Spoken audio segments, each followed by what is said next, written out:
நீங்கள் பார்த்துக் கொண்டிருப்பது QK நியூஸ் டிவியின் தமிழ் ஒளிபரப்பு. நாகர்கோவில் ஆசாரிப்பள்ளம் அரசு மருத்துவக் கல்லூரியில் நேற்று நடந்த யோகா தின கொண்டாட்டத்தில் யோகாசனம் செய்த மாணவ மாணவிகள்.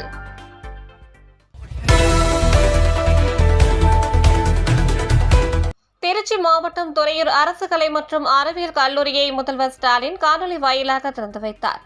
கல்லூரியில் நடந்த விழாவில் அமைச்சர் KN நேரு, அருகில் கலெக்டர் பிரதீப் குமார் குத்துவிளக்கு ஏற்றினர். பன்ருட்டி வட்டத்தில் மக்களுடன் முதல்வர் முகாமில் 2254 பேருக்கு ரூபாய் 30 கோடி நலத்திட்ட உதவிகளை அமைச்சர் கணேசன் வழங்கினார். கலெக்டர் ஆதித்யா செந்தில்குமார், சபா ராஜேந்திரன் MLA உடன் உள்ளனர்.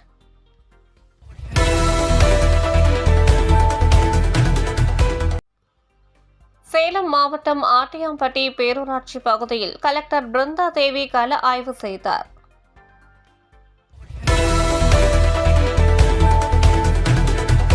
கந்தவக்கோட்டை அருகே வாசிப்பு இயக்கத்தின் சார்பில் உணவு பாதுகாப்பு ஓசோன் படலம் என்ற தலைப்பில் பேச்சு போட்டி நடைபெற்றது.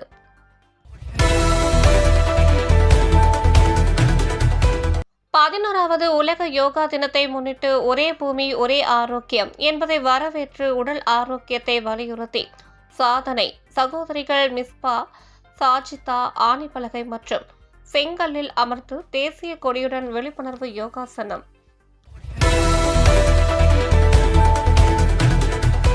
உலக யோகா தினத்தை முன்னிட்டு அசத்திய அரசு பள்ளி ஆசிரியர்கள். ஜூன் 21 உலக யோகா தினத்தை முன்னிட்டு திருநெல்வேலி மாவட்டம் பேட்டை காமராஜர் நகர் மன்ற மேல்நிலைப் பள்ளியில் மாணவர்களுக்கு யோகாசன பயிற்சி மற்றும் அதன் நன்மைகள் குறித்து மாணவர்களுக்கு விளக்கி கூறப்பட்டது. உடற்கல்வி ஆசிரியர் திரு வீரபாண்டி அவர்கள் மாணவர்களுக்கு பயிற்சியை விளக்கி கூறினார். ஓவியா ஆசிரியர் திரு அங்கு ராஜ்குமார் அவர்கள் மாணவர்களுக்கு பயிற்சி அளித்தார். இதில் பள்ளியின் தலைமை ஆசிரியர், ஆசிரியர் பெருமக்கள், மாணவ செல்வங்கள் கலந்து கொண்டனர்.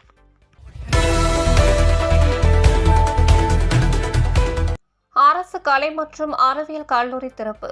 சென்னை ஜூன் 20 தலைமை செயலகத்தில் இருந்து காணொலி காட்சி வாயிலாக செங்கம் நகராட்சியில் புதிய அரசு கலை மற்றும் அறிவியல் கல்லூரியில் மாண்புமிகு முதலமைச்சர் MK ஸ்டாலின் அவர்கள் தொடங்கி வைத்தார். அதனைத் தொடர்ந்து விவேகானந்தா மெட்ரிக் மேல்நிலைப் பள்ளி வளாகத்தில் நடைபெற்ற நிகழ்ச்சியில் மாண்புமிகு சட்டப்பேரவை துணைத் தலைவர் கு. பிச்சாண்டி அவர்கள், உயர்திரு மாவட்ட ஆட்சித்தலைவர் க. தர்பகராஜ் அவர்கள், நாடாளுமன்ற உறுப்பினர் உயர்திரு CN அண்ணாதுரை அவர்கள், சட்டமன்ற உறுப்பினர்கள் உயர்திரு மூபே கிரி அவர்கள், உயர்திரு பேசு தி. சரவணன் அவர்கள் ஆகியோர் நேரலையில் கலந்து கொண்டு குத்துவிளக்கு ஏற்றி பயன்பாட்டிற்கு கொண்டு வந்தார்கள்.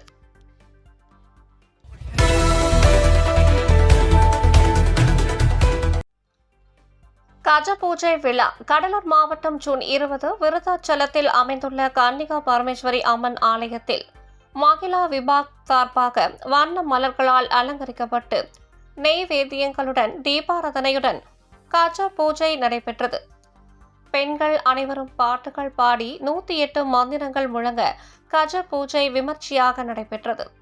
இந்த பூஜையில் அனைவரும் கலந்து கொண்டு வேண்டி அருள் பெற்றனர். உபயதாரர் SVR மணிகண்டன் செட்டியார் குடும்பத்தினர் செய்திருந்தார்கள்.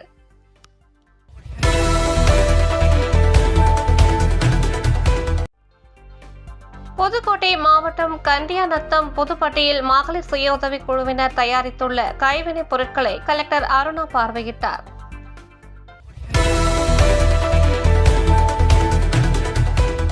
கன்னியாகுமரி மாவட்டத்தில் இயந்திர நடவு மேற்கொள்ளப்பட்ட நெல் வயல்களை மாவட்ட கண்காணிப்பு அலுவலர் அனிஷ் சாப்ரா ஆய்வு செய்தார். உடன் கலெக்டர் அழகுமீனா உள்ளார்.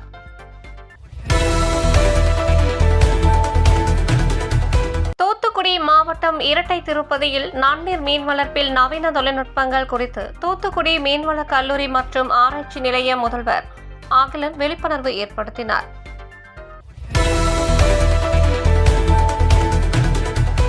இந்தியாவில் முதன்முறையாக நாமக்கல் ரயில் நிலையத்தில் இருந்து வந்தே பாரத் ரயிலில் பெங்களூருக்கு 250 இன்ஜினியரிங் கல்லூரி மாணவர்கள் மேற்கொண்ட ஹேக்கத்தான் பயணத்தை ஆதி திராவிடர் மற்றும் பழங்குடியினர் நலத்துறை அமைச்சர் மதிவேந்தன் தொடங்கி வைத்தார்.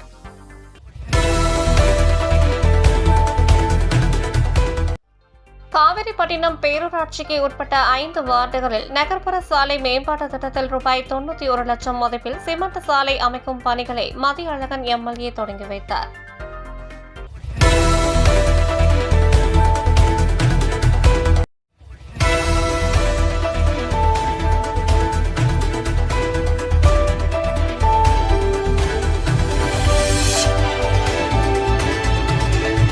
நீங்கள் பார்த்துக் கொண்டிருப்பது QK நியூஸ் டிவியின் தமிழ் ஒளிபரப்பு.